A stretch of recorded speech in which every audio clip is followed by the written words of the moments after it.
Hi నమస్తే welcome to Mara media. నేను మీ కేవీఆర్. లిక్కర్ స్కామ్లో అది జరిగిందో లేదో తెలియదు కానీ ఇక గత ప్రభుత్వంతో పోలిస్తే ఈ ప్రభుత్వం చేస్తున్న లిక్కర్ సిండికేటు ప్రైవేట్లకు దోచిపెట్టిన వ్యవహారాలు ఇవన్నీ తీస్తే ఇక చాలా పెద్దగా అవుతుంది. ఎంతమంది దోషులు జైల్లో ఊచలు లెక్క పెట్టాలో అదంతా తెలియదు.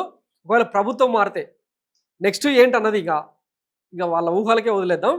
సరే, ఇప్పుడు జరుగుతున్న చర్చ గురించి, జరుగుతున్న పరిణామాల గురించి ఒకసారి డిస్కస్ చేద్దాం.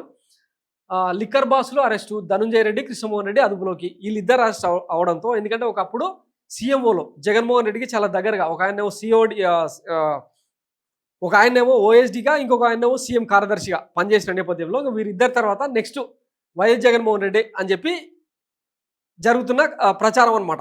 సో వైఎస్ జగన్మోహన్ రెడ్డిని అరెస్ట్ చేస్తారా? ఒకవేళ చేస్తే పార్టీ భవిష్యత్ ఏంది, నెక్స్ట్ ఎవరు పార్టీని లీడ్ చేసేదాని దాని గురించి మనం డిస్కస్ చేసుకుందాం. సో వైఎస్ జగన్మోహన్ రెడ్డి 2012 మే 28 అప్పట్లో ఇంకా కొంతమందికి ఇప్పుడు చనిపోయారులే, వాళ్ళకి చనిపోయిన వాళ్ళంతా మహానుభావులే అనుకుందాం. ఇక కేసులు పెట్టించి ఎవరెవరితో ములాఖతులు అయ్యి ఏమేం చేసారో తెలుసు కదా. 16 నెలల జైలు జీవితంలో ఏ రోజు కూడా తన అంటే గుండె నిబ్బరాన్ని, మనోస్థైర్యాన్ని కోల్పోకుండా కేసులకు ఎదురొడ్డి ఎట్లా పోరాడిండో చూసారు కదా. 1,00,000 కోట్ల అవినీతి అని ఆరోపించిన నోళ్ళే ఆఖరికి అంత సీన్ లేదు, 1,500 కోట్లు మాత్రమే సీజ్ అయినాయి. అవి కూడా వాడికి పర్టికులర్ ఆధారాలు కనుక చూపిస్తే అవి కూడా ఆ సీజ్ను ఎత్తేస్తుంది అని చెప్పి ఇంకా మన సదరు అధికారులు ఇచ్చిన స్టేట్మెంట్లను చూసినాం కదా. అది గత చరిత్ర. అయితే ఒకసారి ఈ ఫోటో చూడండి. నాడు వైఎస్ జగన్మోహన్ రెడ్డి అరెస్ట్ అయిన నేపథ్యంలో లేక్యూ గెస్ట్ హౌస్ దగ్గర 70 మంది సిబిఐ అధికారులు ఆయనను విచారించిన తర్వాత నెక్స్ట్ డే అరెస్ట్ చేస్తున్నాము అని చెప్పి ప్రకటించిన నేపథ్యంలో కుటుంబం మొత్తం ఇట్లా రోడ్డెక్కి రోడ్డున నిలబడింది. ఇది నాటి ఫోటో. మొత్తం జాతీయ పత్రికల్లో పెద్ద సెన్సేషన్ వార్త అనమాట. దానికి ఇది నిలువెత్తు సాక్ష్యం. ఒకవేళ వైఎస్ జగన్మోహన్ రెడ్డి అరెస్ట్ అయితే నెక్స్ట్ ఏంది, వైసీపీని లీడ్ చేసేది ఎవరు అన్నది ఇప్పుడు తాజా చర్చ. అప్పుడు 2012లో అరెస్ట్ అయినప్పుడు పార్టీని లీడ్ చేసేదానికి వైఎస్ విజయమ్మ ముందుకొచ్చారు. వైఎస్ షర్మిల సుదీర్ఘ పాదయాత్ర చేసి అన్నకు అండగా నిలబడింది. జగనన్న వదిలిన బాలాన్ని అని చెప్పి పార్టీని అధికారంలో తీసుకొచ్చేందుకు ఎంత శక్తివంచన లేకుండా కృషి చేసిందో చూసినాం. తర్వాత భారతిరెడ్డి వైఎస్ జగన్మోహన్ రెడ్డికి సంబంధించిన వ్యాపారాలను, కేసులను అన్నింటినీ ఎట్లా డీల్ చేసిందో చూసినాం. తర్వాత సజ్జల రామకృష్ణారెడ్డి, విజయ సాయిరెడ్డి ఇట్లాంటి వాళ్ళందరూ కూడా ఎంక్వైరీలను ఎదుర్కొంటూనే ఇక ఎట్లా బెయిల్ కోసం ట్రై చేశారో ఇదంతా గత చరిత్ర. అయితే ఇప్పుడు కనుక అరెస్ట్ అయితే వీళ్ళు ఎవరు లేరు. ఎందుకంటే వైఎస్ విజయమ్మ కొడుకుతో విభేదించి పక్కకున్నారు. వైఎస్ షర్మిల అన్న మీదనే రివోల్ట్ అయిపోయి తిరుగుబాటు జెండా ఎగిరేసి ఆస్తుల కోసం కావచ్చు, ఇంకా రాజకీయ ఏమంటారు పలుకుబడి తనకు దక్కలేదన్న, వారసత్వం దక్కలేదన్న బాధలో కావచ్చు అన్నకు దూరంగా ఉంది. నాడు వైఎస్ జగన్కి అండగా నిలిచిన తన బాబాయ్ వివేకానంద రెడ్డి ఇప్పుడు ఈ లోకంలో లేడు. తర్వాత సజ్జల రామకృష్ణారెడ్డి లాంటి వాళ్ళు తీవ్రమైన ఆరోపణలు, అవినీతి కూపాల మధ్య ఇరుక్కున్న నేపథ్యంలో ఆయన కూడా బయటకు వచ్చి సహకరించే పరిస్థితి లేదు. అప్పుడు వైఎస్ జగన్మోహన్ రెడ్డికి మొత్తం అన్ని తానే నడిపించిన విజయసాయి రెడ్డి ట్రబుల్ షూటర్ ఇప్పుడు ఆయన పక్కన లేడు. మరి ఇన్ని పరిణామాల మధ్య వైఎస్ జగన్ ఒకవేళ అరెస్ట్ అయితే ఏంది పరిస్థితి, తన బిజినెస్లు కావచ్చు, తన పార్టీ ప్రస్థానం ఏంది అన్న చర్చ ఇప్పుడు ఒక డైలమా, క్వశ్చన్ మార్క్ వైసీపీ శ్రేణుల నుంచే వినిపిస్తూ ఉందన్నమాట. వీటన్నిటికీ కాలమే సమాధానం చెప్తా సింపుల్గా. నాటి చరిత్రనే తీసుకుంటే 2012 మే 28 వైఎస్ జగన్మోహన్ రెడ్డి అరెస్ట్ అయిన తర్వాత 16 నెలలు జైలు జీవితం గడిచిన తర్వాత నెక్స్ట్ ఎన్నికల్లో ప్రతిపక్ష నేత హోదాలు, ఆ తర్వాత ల్యాండ్ స్లైడ్ విక్టరీ కొట్టి 151 స్థానాలతో ఈ రోజు వరకు కూడా కూటమి ప్రభుత్వానికి, కూటమి పార్టీలో ఆ రికార్డు బ్రేక్ చేయలేకపోయినారు. సో అట్లాంటి పరిస్థితే వస్తుంది తప్ప కాలం నిర్ణయిస్తుంది. వాస్తవానికి వైఎస్ జగన్మోహన్ రెడ్డి ఈ 5 ఏళ్ల పాలన కాలంలో 2.5 ఏళ్ళు, ఇంకా మాట్లాడితే 3 ఏళ్ల పాటు కరోనా సంక్షోభాన్ని ఎదుర్కొని ప్రపంచ దేశాలన్నీ కూడా ఇబ్బంది పడుతూ ఉన్నా కూడా ఎక్కడ కూడా తాను చెప్పిన హామీలకు వెనుదిరగకుండా, ఇచ్చిన మాట తప్పకుండా, మడమ తిప్పకుండా సంక్షేమాన్ని, అభివృద్ధిని ఎట్లా చేసుకుంటూ పోయిండో ఈ రాష్ట్ర ప్రజలకు తెలిసిన నేపథ్యంలో ప్రజలే ఆయనకు అండగా నిలబడే అవకాశం ఉందన్న చర్చ ఒకవైపు. నెక్స్ట్ ఒకవేళ జగన్ అరెస్ట్ అయితే ఇక ఎట్లాగూ భార్య భారతిరెడ్డికి తప్పదు. ఆమె రాజకీయాలకు ప్రత్యక్షంగా వస్తుందో లేదో క్లారిటీ లేదు.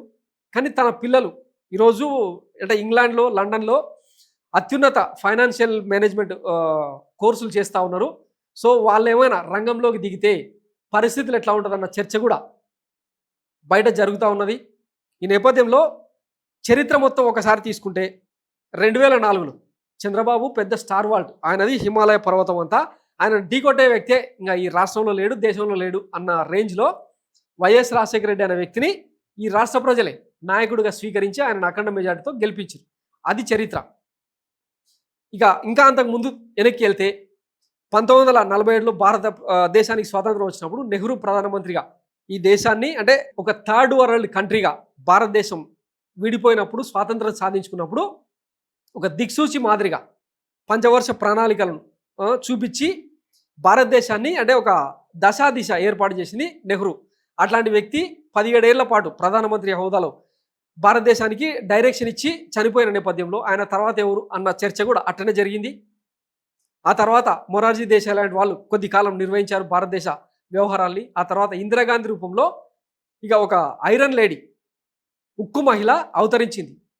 సో దేశం అట్లా తీసుకున్నది. తర్వాత ఇందిరాగాంధీ అంత పెద్ద ఎత్తున ఏమంటారు బ్యాంకులను ప్రైవేటీకరణ చేయడం, గరీబీ హటావో లాంటి నినాదాలను తీసుకొచ్చి ఇంకా ఈ దేశ ప్రజల మనసులను ఎట్లా చూరగొన్నదో చూసినాం కదా. అట్లాంటి పరిస్థితుల్లో ఇంకా ఎమర్జెన్సీ ఆమె విధించిన ఒక బ్లాక్ మార్క్ అనుకుంటే కాంగ్రెస్ పార్టీ రెండుగా చీలిపోయి ఇక రెడ్ల పార్టీగా, తర్వాత మిగతా అంత సీనియర్ నేతలందరూ ఒకవైపు, ఇందిరాగాంధీ ఒక్కతే ఒకవైపు, ఐ కాంగ్రెస్ అని చెప్పి ఏర్పాటు చేసిన తర్వాత మళ్ళీ ఎట్లా అధికారంలోకి వచ్చిందో ఇదంతా చరిత్ర. ఇంకా ఇందిరాగాంధీ శకం ముగిసిన తర్వాత మళ్ళీ కాంగ్రెస్ పార్టీని లీడ్ చేసేది ఎవరు అన్న సందర్భం వచ్చినప్పుడు రాజీవ్ గాంధీ వచ్చి నిలబడ్డాడు. ఇందిరాగాంధీ హత్యానంతరం పివి నరసింహారావు అసలు సోదిలోనే లేకుండే వచ్చి ఈ భారతదేశానికి ఎట్లాంటి సంస్కరణలకు ఆద్యం పోసిండో చూసినాం కదా. ఆ తర్వాత బీజేపీ ప్రభుత్వాలను తీసుకుంటే అటల్ బిహారీ వాజ్పేయి, ఎల్కే అద్వానీ లేకుండా బీజేపీ లేదు అని అన్నారు. నరేంద్ర మోడీ వచ్చి కూర్చున్నాడు. ఇప్పటికీ 3 సార్లు ప్రధానమంత్రి ఈ దేశానికి ఎట్లాంటి డైరెక్షన్ ఇస్తున్నారో చూస్తున్నారు కదా.